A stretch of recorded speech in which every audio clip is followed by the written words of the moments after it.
week on The Whack, we've been focusing on some of the craziest, some of the wackiest stories that are taking place in the world. But what happened in Nepal this week is something that has been really weighing on my mind.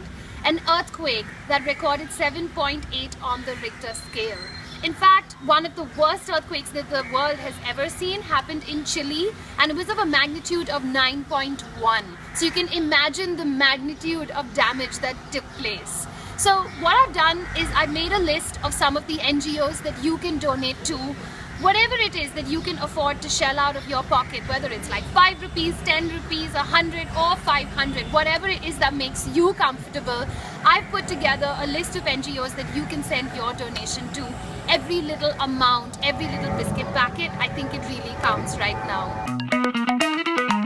So while the search continues for survivors, I wanted to kind of drop in this story just to bring in a little ray of hope.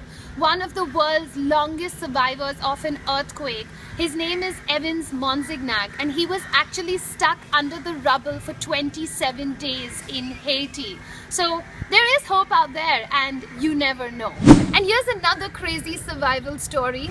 This guy called Harrison was about to get married in a couple of days, and it's his last few days on the ship when suddenly there's this announcement that says there's a huge ocean swell, water starts plummeting into the boat, and the boat starts going underwater. Everyone's running helter-skelter. Harrison finds himself stuck on this boat.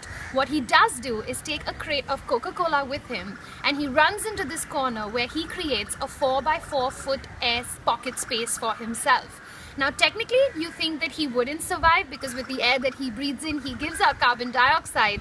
But because of this, which is known as the Boyle's Law, which you should definitely research a little later, Harrison managed to survive 62 hours. In fact, much later when divers came down looking for the boat and he started knocking on this air pocket wall that he had created, he initially scared the divers off into believing that maybe it was a ghost because they couldn't believe that there really would be a survivor on this boat. They went up, they got more help, and Harrison was rescued, and guess what? He finally managed to get married on the day that he was supposed to. Did you know that Gandhiji was actually nominated for the Nobel Peace Prize 5 times, and in his lifetime he never won? In 1948, which was the final year when Gandhiji was actually going to be awarded the Nobel Peace Prize, that was the year that he was assassinated. In order to honor him, that year, no one was awarded the Nobel Peace Prize. They started introducing fingerprinting in prisons because this story dates back to 1903 when this guy called William West goes to prison to get his mugshot picture taken. And at that point, the clerk over there is like, dude, I've seen you before. Haven't you been to this prison? And William's like, no, this is my first time here. And the clerk was like 100% sure that he had seen William West in this prison before. And he opens his book of mugshots, and what are the chances of this? He finds a man who looks exactly like this William West, who had been in this prison, whose name was William West. Well, you can thank this comedy of errors for ushering in the art of fingerprinting in prisons today. So now I've decided to do a compilation of what are the odds of something like this happening to me in this lifetime. So check this out. The odds of you actually getting a flu this year are 1:10.